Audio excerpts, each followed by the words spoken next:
Donc voilà cette petite vidéo assez rapide pour vous montrer une commande magique de Python qui permet d'avoir le temps d'exécution d'une cellule, le temps complet. Alors attention, on parle pas à ce moment-là de complexité, hein. Là on est simplement sur un temps d'exécution et un temps d'exécution par la machine. Donc voilà, la machine peut avoir plusieurs processus à exécuter en même temps, donc il n'y a pas de détails. C'est important d'avoir ça dans la tête. Par contre, ça peut être intéressant, ça peut permettre de comparer quand même un petit peu. Donc voilà, j'ai pris l'exercice du site, qu'il s'agit de calculer la somme des n premiers entiers naturels. Donc il y a un premier principe qui est la somme avec une boucle, d'accord. Donc on rajoute à chaque fois l'entier qui arrive jusqu'à avoir le dernier entier n. Et il y a ici une fonction qui permet d'avoir directement ce calcul par une formule. La formule qui est illustrée ici dans cette image, qui vient du kangourou des mathématiques. Alors voilà, je vous exécute, vous allez voir. Donc ici, je vais d'abord faire celle où il y a une formule. Donc la formule, en termes de complexité, on est sur une complexité constante.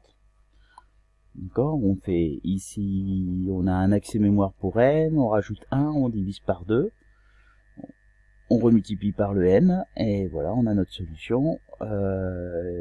Temps d'exécution, 0 nanosecondes. Donc on pourrait dire quasi immédiat. Ici, on va rajouter les différents éléments. Alors vous allez voir, déjà, on a vu que ça mettait un certain temps.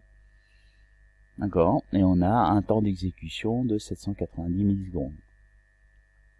Donc voilà, on a en gros assez de temps d'exécution pour que s'il y a plusieurs processus en même temps sur la machine, il peut y avoir des découpages, des mises en attente.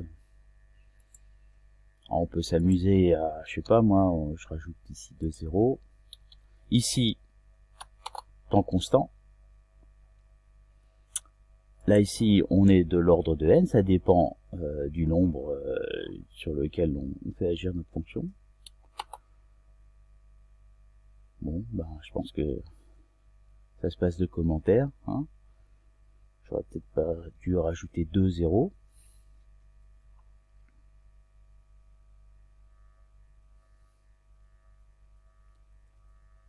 Je vais mettre sur pause.